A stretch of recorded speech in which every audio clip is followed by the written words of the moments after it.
o Vale, terra dos Amishas, terra dos Menonitas. Em meados do século XVIII, fugido da perseguição religiosa na Europa, um grupo deles veio se estabelecer aqui no interior da Pensilvânia. Dedicados ao trabalho duro, desmataram essas terras e formaram fazendas produtivas. Para os Amishes, hoje, pouca coisa mudou. Mantendo um estilo de vida bem simples, procuram afastar-se dos eletrodomésticos e comodidades da vida moderna. Porque, para eles, é sinal de piedade religiosa. Mas nem todos permaneceram em suas tradições. Alguns preferiram uma vida mais moderna, porque eles achavam melhor assim. Um dos filhos desta terra é Marcus Zuck. Há 10 gerações, em 1742, a família Zuck emigrou da Suíça para cá e tem vivido aqui desde aquela época. Mas Marcos não ficou. Depois de ouvir um desafio missionário, ele e sua esposa decidiram que também seriam missionários. Então foram a uma agência missionária para uma entrevista.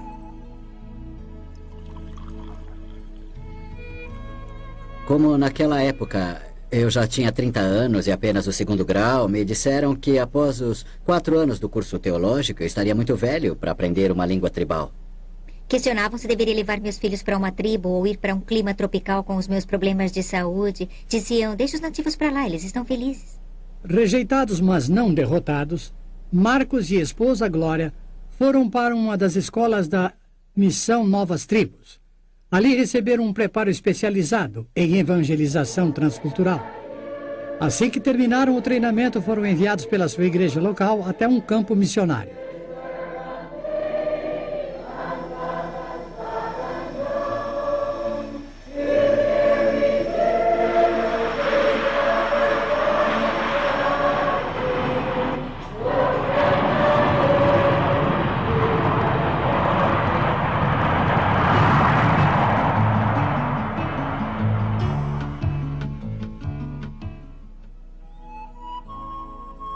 Papua Nova Guiné, a ilha completamente diferente de qualquer outro lugar do mundo. A terra onde o tempo é esquecido. Isolada, é um cantinho maravilhoso da criação. Do clima ameno e fresco encontrado nas montanhas, ao calor úmido e tropical das terras baixas dos manguezais. Com recifes de corais incríveis e praias desertas luxuriantes, é de se admirar que ela não tenha se tornado ainda a maior atração turística do mundo. Localizados numa das ilhas da Nova Guiné, os Mokes têm vivido e morrido por séculos. E é esse povo que se tornou parte importante da vida de Marcos e Glória. Com frequência, a nossa ideia do que está envolvido num trabalho missionário dessa natureza não é correta. Você não começa a pregar a palavra no primeiro dia, quando você chega na aldeia. Se você fizer isso, vai causar problemas e provavelmente será o último a tomar conhecimento deles. Antes você tem que embarcar na aventura do aprendizado, aprender como essas pessoas pensam, como falam, o que as faz assim rijas. A questão é por onde começar, o que fazer no primeiro dia, no segundo dia. Quando você chega numa aldeia, as coisas que aprende primeiro são as mais óbvias. Onde eles moram, o que eles comem e como preparam a comida. E é claro, de onde obtêm os seus alimentos. Os Mokes gostam de comer carne de porco selvagem que eles capturam em redes armadas pelo mato. No dia da caçada, todo mundo levanta bem cedo e todos participam.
O que não é tão óbvio é como eles encaram a vida. Alegria exterior não significa vida sem medo por dentro. É preciso determinação no estudo para conhecê-los a fundo.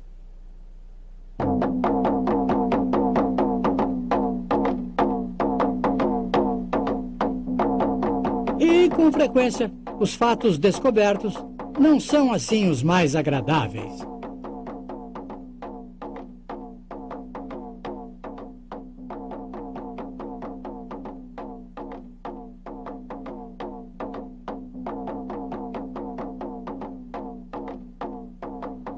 À medida que estudamos seus costumes e a maneira de pensar deles, uma das coisas reveladas foi o constante temor de opressão em que esse povo vivia. Um dos aspectos da cultura estava ligado aos ancestrais mortos. Um homem vestia uma grande máscara e saía dançando pela aldeia. Eles criam que esse era o espírito de um ancestral morto voltando. Os homens nos contaram que as mulheres não sabiam que eram eles que vestiam a máscara. Eles guardavam a máscara escondida num lugar reservado exclusivamente para os homens. Eles nos explicaram o seguinte: se uma mulher visse a máscara ou se ela descobrisse que se tratava de um homem que a vestia, não um espírito, o castigo para aquela mulher era a pena de morte. Quando eu era um menino, minha mãe descobriu o segredo e viu a máscara. Conforme o nosso costume, meu pai, um homem severo, ordenou que minha mãe fosse morta quando ele morresse. Assim que ele faleceu, mostraram a máscara para minha mãe e os 2 irmãos dela a levaram para o mato. Eles não queriam fazer aquilo, mas nas nossas crenças nos obrigavam. Eles passaram uma corda de casca de árvore em volta do pescoço dela. Eu era bem novo, mas eu me lembro bem. Minha mãe era jovem e eu a amava. Minha mãe foi morta porque ela viu a máscara.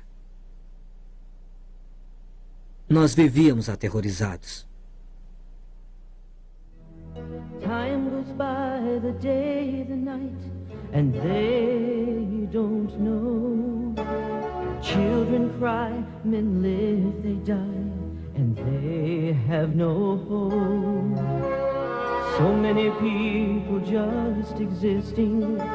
Are we really listening to the tears and the fears of the unknown?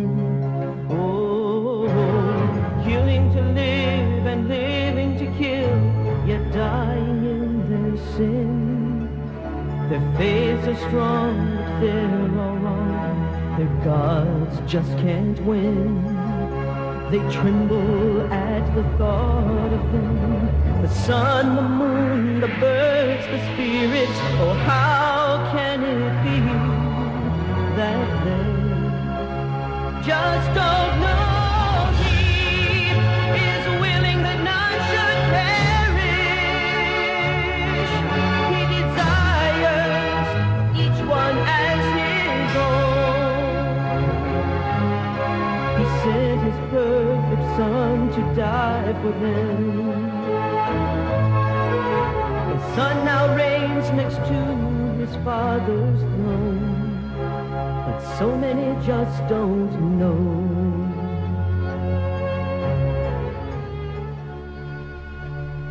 O dia finalmente chega quando você conhece bem a língua e sabe o que eles pensam, podendo iniciar a pregação da palavra de Deus. Mas a questão é por onde começar. A Bíblia é um livro tão grande e nenhum membro da tribo Mook jamais teve qualquer contato como nós temos com as Escrituras. Antes de começarmos a pregar, tivemos que preparar lições bíblicas. O nosso ajudante, que naquela época não era um crente, foi a pessoa-chave para obtermos a terminologia bíblica apropriada de que precisávamos para ensinar. Mesmo antes de iniciar o ensino, os Mooks pareciam pressentir que estavam para receber uma mensagem maravilhosa. Quando o ensino começou, a aldeia toda de 320 pessoas se reuniu para participar. Nós não mencionamos nada sobre Jesus até que concluímos 2 meses de ensino das histórias fundamentais do Velho Testamento. No primeiro dia, nós começamos mostrando para eles o mapa da aldeia. E aí apontamos onde as outras aldeias Mooks estavam localizadas naquele mapa. A partir daí, explicamos para eles progressivamente onde eles estavam situados em relação às tribos vizinhas e onde eles estavam localizados na província. E a posição da província no país da Papua Nova Guiné e onde a Nova Guiné estava em relação à Austrália, Japão, Estados Unidos e Israel. Depois expliquei para eles como a Bíblia, a palavra de Deus, a fala de Deus, veio há muitos anos atrás de Israel, à Europa e para o mundo, e agora estava chegando também para eles.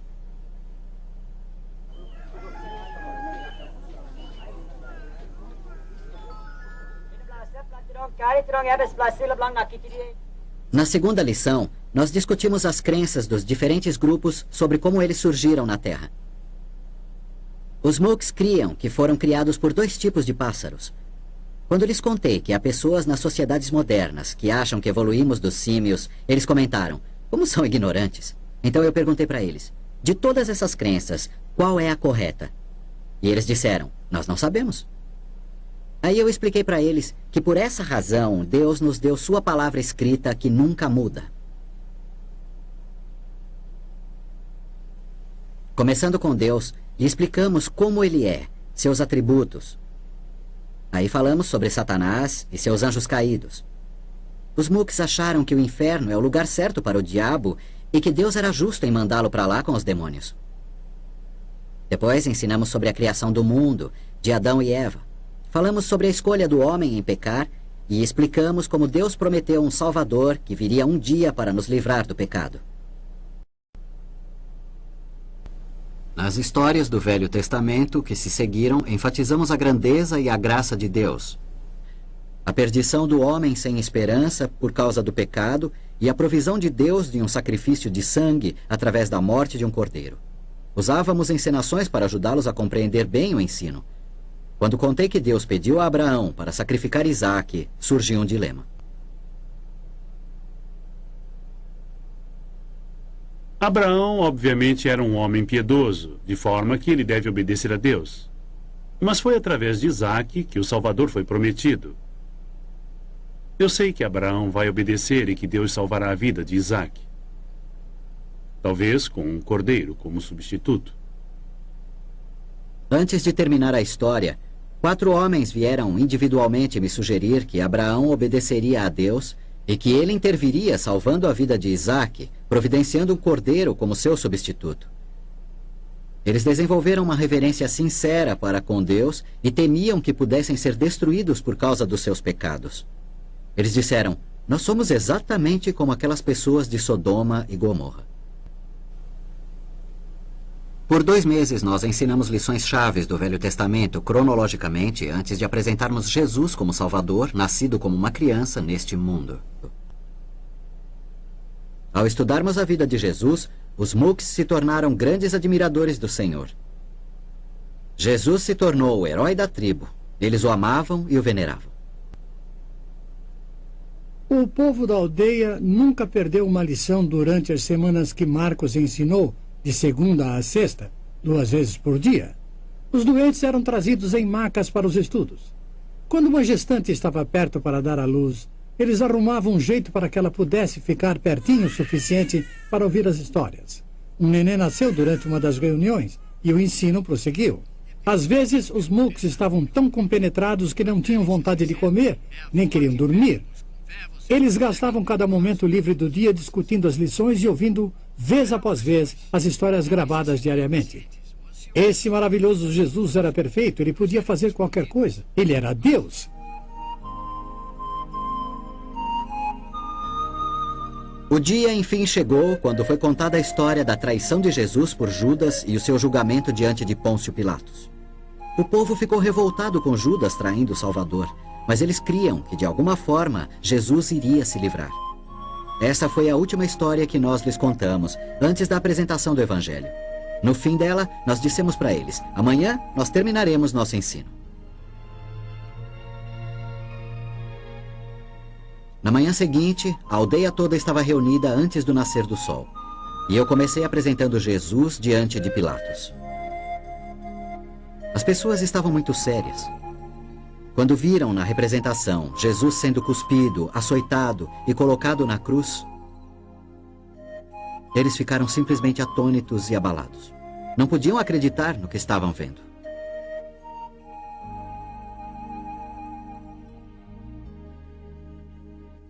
Porque a morte e o derramamento de sangue têm um significado profundo para o Evangelho. Nós havíamos enchido um balão com água colorida para ser furado por um dos soldados romanos. Foi quando eles viram o sangue que a história começou a ter significado para eles. Nossa exposição e apresentação da ressurreição de Jesus foi simples, mas poderosa para eles. O Salvador estava vivo.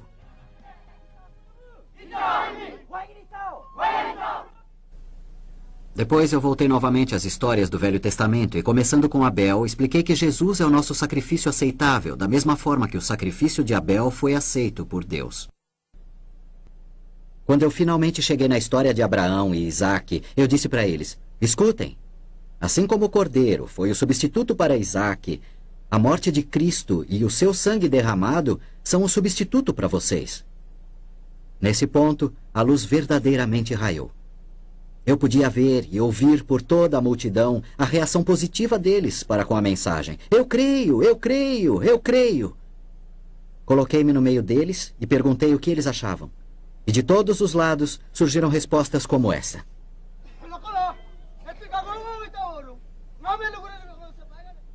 Eu sei que nasci no pecado e creio que Jesus pagou pelos meus pecados, que ele morreu em meu lugar. Ele é o meu Redentor. Eu queria agradar os espíritos porque tinha muito medo. Não sabia como me livrar dos meus pecados, mas Deus, por sua graça, trouxe vocês aqui. Eu ouvi e confio no sacrifício de Cristo por meus pecados. Eu creio e Deus já me perdoou. Naquele dia, quase toda a aldeia manifestou sua fé no Senhor Jesus Cristo. Houve um tremendo sentimento de libertação. Os Mooks são geralmente um povo reservado, mas quando os convertidos sentiram uma libertação dos seus pecados, um regozijo espontâneo brotou no meio deles. Vejam o que aconteceu.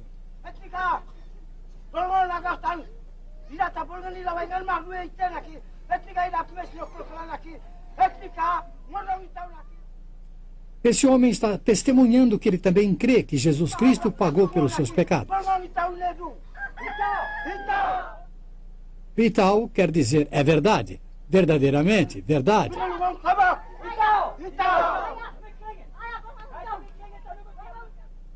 A vovó também se regozija porque também crê. Muitos outros deram seus testemunhos de que creem que Jesus Cristo levou seus pecados sobre si. Marcos diz que se eles creem, então a palavra de Deus diz que os seus pecados estão perdoados. E tal, é verdade.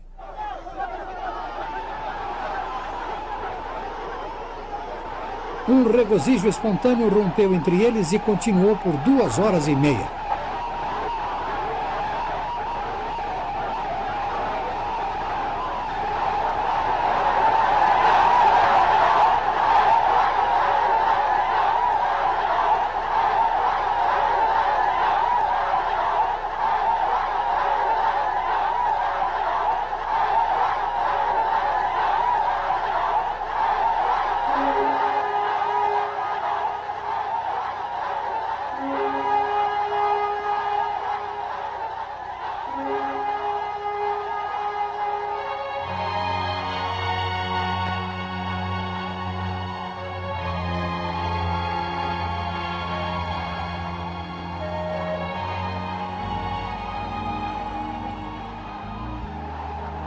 Senhor Zuki, nós consideramos o seu interesse em nossa agência missionária, mas sentimos muito que vocês não sejam adequados para o campo.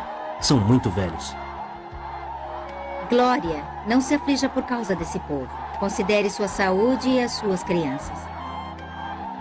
Marcos e Glória, como igreja, nós vamos ficar na retaguarda de vocês. Nós vamos orar por vocês e sustentá-los. Ide, em nome do Senhor.